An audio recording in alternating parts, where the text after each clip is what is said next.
चलिए शुरू करते हैं कार्यपत्रक नंबर 68 68 नंबर, संख्याओं के गुणनखंड की समझ विकसित कर पाना। तो इसमें हम संख्याओं के गुणनखंडों के बारे में पढ़ेंगे। तो पहला प्रश्न है, प्रश्न संख्या 1, संख्याओं 16 और 24 का सबसे बड़ा समान गुणनखंड लिखिए। तो इसको कैसे करना है, पहले आपको 16 के गुणनखंड लिख लेने। तो 16 के गुणनखंड मतलब 16 किस किस से विभाजित है, एक से है, एक से तो सभी संख्याएं होती हैं, तो एक सभी का गुणनखंड होता ही होता है, और वो खुद संख्या भी उस संख्या का गुणनखंड होती ही होती है। ठीक है। अब 2 से चेक करें तो 2 के पहाड़े में भी 16 आते हैं, 2 2 8 16। ठीक है, 8 भी आएगा। 3 के पहाड़े में नहीं आता, 4 के पहाड़े में आता है, 5 के पहाड़े नहीं आता, 6 7 8 8 के पहाड़े में आता है। 8 के बाद आ जाएगा आपका 16।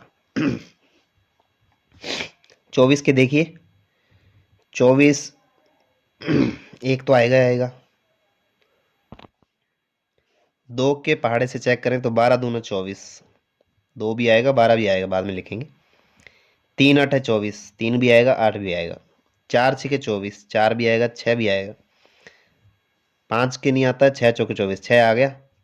उसके बाद 8 3 24, उसके बाद हमने देखा था 12 दूना 24। अब इसके बाद आएगा आपके 24। तो ये 24 के गुणनखंड हो गए। अब इनके समान गुणनखंड लिखने, अब इनके समान गुणनखंड लिख लेते हैं अपने।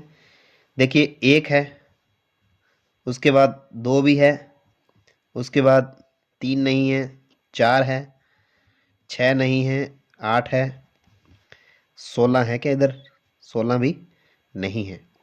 तो ये है इसके समान गुणनखंड, और इसमें से सबसे बड़ा समान गुणनखंड कौन सा है, तो वो है 8। कौन सा है वो, 8 है।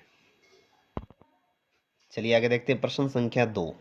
प्रश्न संख्या 2 में क्या है, निम्नलिखित संख्याओं के समान गुणनखंड लिखिए। वैसे ही प्रश्न है, यहाँ जगह कम है इसलिए इसको कॉपी भी करते हैं, रजिस्टर पे देखते हैं इसको। पहले है आपका 6 और 15, फर्स्ट है आपका 6 एंड 5। तो पहले 6 के गुणनखंड लिख लेंगे। 6 के गुणनखंड क्या आएंगे, 1 आएगा, 2 के पहाड़े में आता है, 3 के पहाड़े में आता है, उसके बाद 6 के पहाड़े में आता है। 15 के निकालेंगे, 15 के गुणनखंड, तो 15 की क्या आएंगे, 1 आएगा, 2 के पहाड़े में नहीं आता, 3 आएगा, उसके बाद 5 आएगा, उसके बाद 15 आएगा। अब इनके समान गुणनखंड कौन कौन से हैं, एक तो 1, ठीक है, उसके बाद 3 है। तो इनके समान गुणनखंड कौन से आ जाएंगे, 1 और 3। क्या आ जाएंगे, 1 व 3 आ जाएगा। इसी प्रकार से 12 और 34, सेकंड देखते हैं 12 और 34 का। सेकंड है आपके 12 एंड 34 ले लेते हैं। तो 12 के देखते हैं गुणनखंड क्या आएंगे। 1 आएगा, 2 आएगा, 2 के पहाड़े में आता है, 3 चौके 12 होता है, 4 तिये 12 होता है, 6 दूने 12 होता है, और 12 एकम 12 होते हैं। 34 के देखेंगे तो 1 2 के पहाड़े में 17, 17 दूने 34, तो 17 भी आएगा। और देखिए 3 के पहाड़े में नहीं आता है, 4 के नहीं आता, 4 5 6 7 किसी पहाड़े में नहीं आता है, ये 17 के पहाड़े में ही आता है। इसके बाद तो इनके कॉमन गुणनखंड कौन से हैं, समान गुणनखंड हैं 1 और 2। तो इसके समान गुणनखंड क्या लिख देंगे, 1 और 2 आ जाएंगे। नेक्स्ट देखते हैं थर्ड, 15 और 36। 15 और 36 का देखते हैं। 15 और 36, 15 के क्या आएंगे, अभी लिखे थे हमने, ये लिखे हुए 1 3 5 और 15। 36 के लिख लेते हैं। 1 के पहाड़े में आएगा ही, 2 के पहाड़े में 18 बार, 18 दूना 36, 3 के 12 तिये 36, 4 के 4 नीम 36, और 5 के नहीं आता, 6 छिका 36, फिर वापस 9 चौके 36, 12 तिये 36, 18 दूना 36, 36 एकम 36। तो यहाँ कॉमन गुणनखंड हम देखेंगे तो 1 3, 1 और 3, और तो कोई है नहीं, तो यहाँ क्या लिख देंगे 1 और 3। नेक्स्ट देखते हैं 45 और 85 के। 45 के देखेंगे तो 45 1 आ गया, 2 के पहाड़े में नहीं आएगा, 3 के पहाड़े में 15 बार, 15 3 45। उसके बाद 5 नीम 45, 9 पंज 45, 15 तिये 45, 45 एकम 45। 85 के 1 के पहाड़े में, तो 2 के पहाड़े में भी नहीं आता है, 3 के भी कहीं नहीं आता, 4 से भी नहीं है, 5 से 17 पंजे 85, 17 एकम 17, 17 दून 34, 17 ती 51, 17 चौक 68, 17 पंजे 85। तो 5 के पहाड़े में 17 बार आता है, तो इसके बाद 17 ही आएगा और उसके बाद सीधा 85 आएगा। अब इसका कॉमन गुणनखंड देख लेते हैं। समान गुणनखंड 1 5 और कोई नहीं है, तो आ जाएंगे 1 और 5। तो यहाँ लिख देंगे हम 1 और 5। ठीक है, तो ये इस प्रकार से आपको सॉल्व कर लेने। नेक्स्ट देखिए प्रश्न संख्या 3। वह बड़ी से बड़ी संख्या ज्ञात कीजिए जिसका 36 और 45 में पूरा पूरा भाग जाता है। तो पहले आपको 36 के गुणनखंड निकालने हैं, फिर 45 के निकालने हैं, फिर समान गुणनखंड निकालने हैं। चलिए शुरू करते हैं। 36 के गुणनखंड क्या आएंगे, 1 आएगा, 2 के पहाड़े में 18 बार हमने किया था पहले, 3 के पहाड़े में 12 बार, 4 निम 36, 6 छिके 36, 9 चौके 36, ठीक है, 12 तिये 36, 18 दूना 36, 36 एकम 36। 45 के देखेंगे, 1 के पहाड़े में आएगा, 2 में नहीं आता है, 3 के पहाड़े में 15 बार आता है, 5 के पहाड़े में 9 बार आता है, फिर 9 के पहाड़े में 5 बार आएगा, 15 के आएगा और 45 के आएगा। अब इनके समान गुणनखंड देख लेंगे तो 1 है, 3 है, उसके बाद 9 है। तो समान गुणनखंड लिख दिया हमने 1 3 और 9। और सबसे बड़ा समान गुणनखंड यानी वो बड़ी से बड़ी संख्या जिसका 36 और 45 में पूरा पूरा भाग जाता है, वो सबसे बड़ा समान गुणनखंड होता है, वो है 9। तो ये 9 वो संख्या है जिसमें 36 और 45 में पूरा पूरा भाग जाएगा, वो बड़ी से बड़ी संख्या है। प्रश्न संख्या 4। वह बड़ी से बड़ी संख्या ज्ञात कीजिए 20 60 और 80 में पूरा पूरा भाग जाए। तो वो सेम वही है, पहले 20 के गुणनखंड लिखेंगे, 20 के गुणनखंड, फिर 60 के, फिर 80 के। 20 के लिख लेते हैं भाई, 1 के पहाड़े में आता है, 2 के पहाड़े में आता है, 3 के नहीं आता, 4 के पहाड़े में 5 बार आता है, 5 के पहाड़े में 4 बार आता है, उसके बाद 6 7 8 9 10, 10 के पहाड़े में आता है। ठीक है, 10 के बाद डायरेक्ट 20 के पहाड़े में आता है। अब निकाल लेंगे हम 60 के गुणनखंड। 60 के गुणनखंड क्या आ जाएंगे अपने पास, वही 1 के पहाड़े में आता है, 2 के पहाड़े में भी आता है, 3 के पहाड़े में 20 बार आता है, 4 के पहाड़े में भी 15 बार आता है, तो 4 के पहाड़े में भी आता है, 5 के पहाड़े में भी 12 बार आता है, 12 पंच 60, 6 के पहाड़े में भी आता है, 6 दाई 60, तो 7 8, 8 के पहाड़े नहीं आता, 9 10, 10 छिके 60 वापस रिपीट होने लगे, 10 छिके 60, 12 पंजे 60, यहाँ क्या दिया, 4 से देखा तो 15 चौके 60, 3 से देखा था तो 20 तिये 60, 2 से किया था तो 30 दूना 60 और 60 एकम 60। तो ये हो गए 60 के गुणनखंड। अब लिख लेते हैं हम 80 के। 80 के गुणनखंड क्या आ जाएंगे, 1 आएगा, 2 आएगा, 3 का नहीं आता, 4 से आएगा 20 बार, ठीक है, 5 से 16 पंजे 80, 16 बार भी आएगा, ध्यान रखें। 5 के बाद 6 से नहीं जाएगा, 7 से भी नहीं जाएगा। 8 दाई 80, 8 दाई 80 तो 10 से आएगा, 10 8 से रिपीट होने लगे। अब यहाँ देखिए 16 पंजे 80, यहाँ से 4 से देखें तो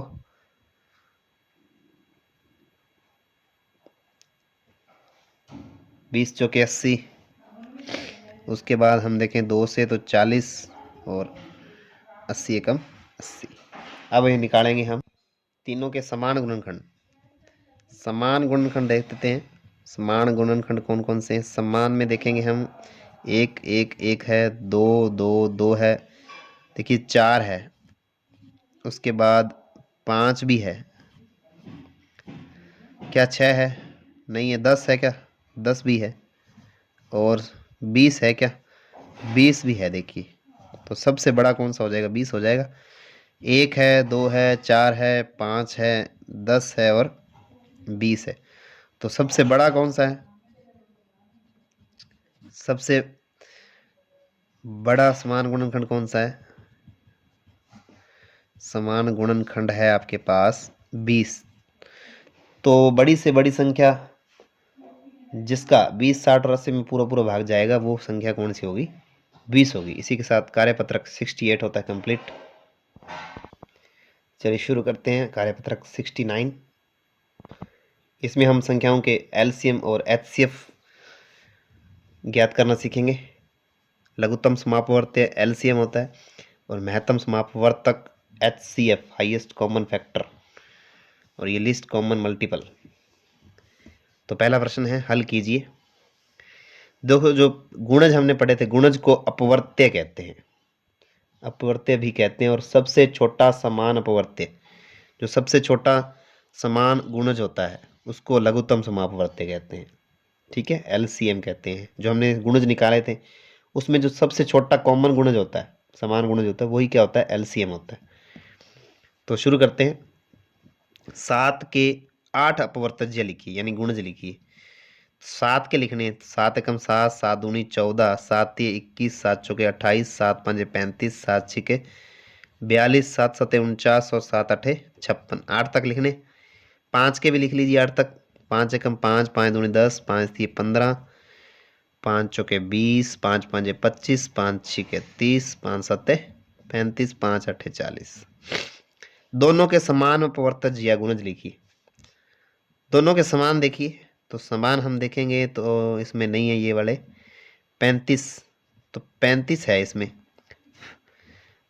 35 दोनों में समान है। ठीक है, आगे और निकालें तो और भी आएंगे, लेकिन यहाँ तक तो 35 ही है। एक सबसे छोटा समान, तो सबसे छोटा भी यही रहेगा। यही क्या है? एलसीएम है। 35 ही क्या है? इसका एलसीएम है। अब निकालते हैं सेकंड प्रश्न। लघुत्तम समापवर्त्य ज्ञात कीजिए। इसी विधि से निकालने हैं। 8 और 12 के तो 8 के गुणज लिख लीजिए।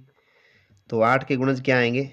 8 के गुणज 8 के गुणज आ जाएंगे 8 8 दूनी 16, 8 तिये 24, 8 चौके 32, 8 पंजे 40, 8 छिके 48, 8 सते 56। इतना ही लिख लेते हैं एक बार। 12 के देखिए, 12 के गुणज 12 के गुणज क्या आएंगे? 12 एकम 12, 12 दूना 24, 12 तिये 36, 12 चौके 48। ठीक है, तो यहीं देख लेते हैं, अपने मिल जाएगा अपने को। 12 है क्या? 8 इसमें नहीं है, 12 24, तो 24 है इसमें भी और इसमें भी। तो सबसे छोटा समान गुणन यही है, तो एलसीएम क्या आएगा? 24 ही आएगा। लघुत्तम समापवर्त्य क्या आएगा? 24। इसी प्रकार से निकालेंगे 3 और 10 का। 3 और 10 का निकाल लेते हैं। 3 के क्या आ जाएंगे? अब 3 के लिख लेते हैं। 3 के आएंगे 3 एकम 3, 3 दूनी 6, 3 तिये 9, 3 चौके 12, 3 पंजे 15। इतने लिख लेते हैं एक बार, जरूरत पड़ेगी तो लिख लेंगे। 10 के देखिए, 10 के 10 एकम 10, 10 दूना 20, 10 तिया 30। इतने लिख लेते हैं। सबसे छोटा ही चाहिए अपने को, तो 3 6 9 12 15 नहीं आया। इसको आगे और लिख लेते हैं। 3 छिके 18, यहाँ भी नहीं आएगा। 3 सत्ते 21 3 8 24 3 9 27 3 दाए 30, तो 30 आएगा इसमें सबसे छोटा समान गुणज।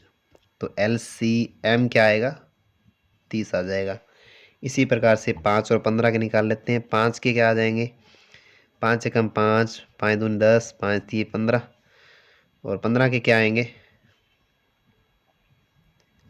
15, 15 दूना 30, तो यही आ जाएगा 15। एलसीएम क्या आ जाएगा, LCM आ जाएगा 15। 7 और 8 के देखते हैं। 7 एकम 7, 7 दूनी 14, 7 के लिख रहे हैं। 7 ही 21, 7 चौके 28, 7 5 35, 7 6 42, 7 7 49, 7 8 56। 8 के लिखेंगे। 8 के आएंगे आपके पास 8 दूनी 16, 8 तीन 24, 8 चौके 32, 8 5 40, 8 6 48, 8 7 56। तो यहाँ देखिए हम तो 24 भी नहीं है, 28 35, 40 भी नहीं है, 48 नहीं है, 56 है। तो दोनों का कॉमन छोटा गुणज 56 है। चलिए नेक्स्ट देखें प्रश्न संख्या 3, हल कीजिए। 16 और 32 के ये क्या निकालना है आपको, HCF निकालना है।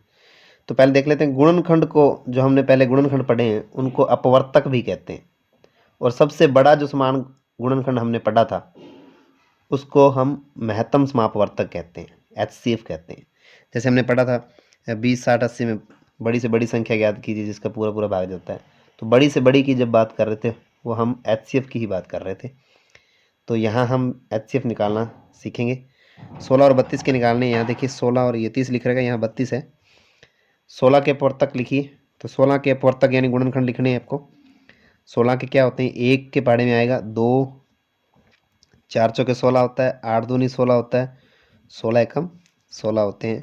32 के क्या आएंगे भाई, 32 के आएंगे 1, 16 गुणा 32 होते हैं, 3 के पहाड़े में नहीं आता है, 4 8 32 होते हैं, 8 चौके 32 आएंगे, 6 के पहाड़े में 32 नहीं आता है, 8 हो गया। उसके बाद ये आएगा 16 दूना 32, और उसके बाद डायरेक्ट आएगा 32। तो इनका कॉमन सबसे बड़ा गुणनखंड, कॉमन गुणनखंड कौन से हैं, 1 2 भी है, 4 भी है, 8 भी है और 16 भी है। तो कॉमन तो है आपके पास 1 2 4 8 और 16, लेकिन जो सबसे बड़ा कौन सा है, सबसे बड़ा 16 है। तो HCF क्या हो जाएगा आपका, 16 आ जाएगा। HCF आ जाएगा आपके 16। नेक्स्ट देख लीजिए प्रश्न संख्या 4। इसमें भी वैसे ही निकालने हैं आपको, पहले गुणनखंड लिखने हैं और फिर सबसे बड़ा कॉमन गुणनखंड लिखना है। आपकी सुविधा के लिए सबसे पहले लिख दिए मैंने गुणनखंड, क्योंकि लंबे गुणनखंड है काफ़ी। तो यहाँ देख लेते हैं 64 के लिख दिए, 120 के लिख दिए। कॉमन गुणनखंड ढूंढेंगे तो 1 है, 2 भी है, 4 भी है, 8 इसमें है, 8 इसमें भी है, 16 है, इसमें 16 नहीं है, 32 32 इसमें नहीं है, 64 इसमें नहीं है। तो सबसे बड़ा कॉमन है आपके पास 8। तो HCF कितना आ जाएगा आपके, 8 आ जाएगा। HCF कितना आ गया इसका, 8 आ गया। 24 और 36 में देखेंगे 1 है, 1 तो होगा ही होगा, 2 है, 3 भी है, 4 भी है, यहाँ 6 भी है, 8 नहीं है, 12 है। इसके बाद क्या है, 12 है। तो यहाँ HCF कितना आ जाएगा आपके पास, 12 आ जाएगा। यहाँ 128 के और 54 के गुणनखंड लिखे हुए हैं। कॉमन गुणनखंड देखेंगे तो 1 है और 2 है, बाकी देखें 4 नहीं है, 8 भी नहीं है, 16 भी इसमें नहीं है, 32 64 128 कोई नहीं है। तो सबसे बड़ा कॉमन गुणनखंड कौन सा है, 2। तो HCF कितना आ जाएगा इसका, 2 आ जाएगा। इसी प्रकार से हम 39 और 26 के देखेंगे।